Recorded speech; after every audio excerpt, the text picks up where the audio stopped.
was it working with Eddie Murphy? You got to give us a taste of that. Like, give us an inside information. Let me tell you what the sitch is. Okay. Eddie's, because he's one of those last great movie stars. Yes. Like he's on the tail end of that before we're kind of in this world now where, I mean, this is a golden age for actors. I mean, we're all working now. But he's got the legend He's got status. that legend status, that icon status. And so the biggest thing was the stories. And the problem with these interviews is I'm not at liberty to tell the stories. But I mean, he was telling stories about, and remember, because he's in his mid-50s. So when he came up, when he was 19 when he made 48 Hours.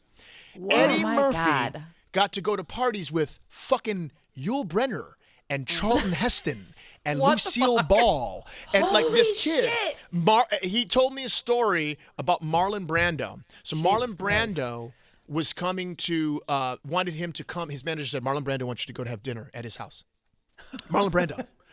And he goes. So tomorrow, he goes. He goes. I was staying at the L'Hermitage on Burton Way in Los Angeles, and I was staying there. And they said, tomorrow night, a car is going to come and pick you up, and you're going to go to Marlon Brando's house. And Eddie's like, he's freaking out, right? He said, so he goes, so it's a car, right? So I figured, he goes, I'm walking around my hotel room. The next day, it's 7 o'clock. And I figured, a car's come to pick me up, so you have leeway.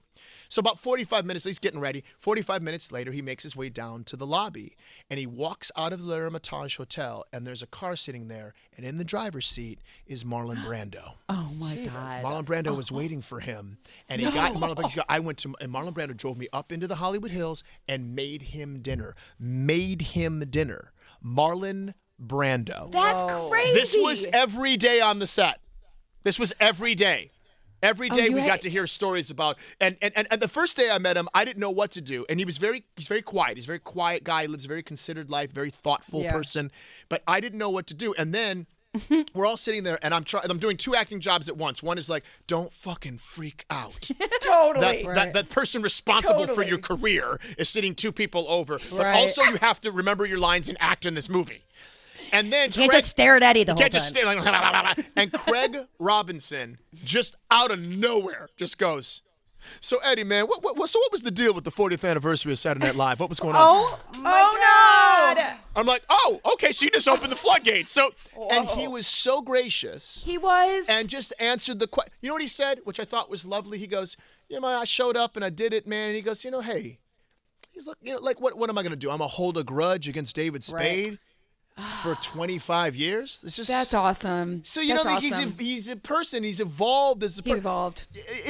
And that's not an easy task.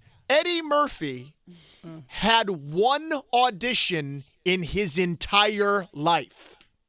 Wow. Is that true? Eddie Murphy auditioned for Saturday Night Live, booked it, and every other job he's ever had in his career was an offer. Holy shit. I did not know that. Think about how big a star Nick Nolte was in the early 80s. Right. They offered a 19-year-old kid that movie. Holy shit, you're Can right. you even believe it? The only thing he ever auditioned for in his career, ever, was Saturday Night Live. I can't believe he was 19. All I know is the next biography they do, you have to do it for him because the stories that you have, if he permits you someday to tell all those stories. It's unbelievable. I can't even tell you some of the stories. I mean, Don't forget them. You got to write them down. I'll never forget them. I mean, I was just sitting, I was like, wardrobe, can you come back? I have poop in my pants. Eddie Murphy is telling me stories. And it was so good because you just have to be quiet. If you wait long enough, he'll just start, something will remind him of a story. And then like the first time I met him, he kind of took my hand and kind of like gave me a hug, And the second time, a little bit longer. And then the third time I was like, dear diary, today.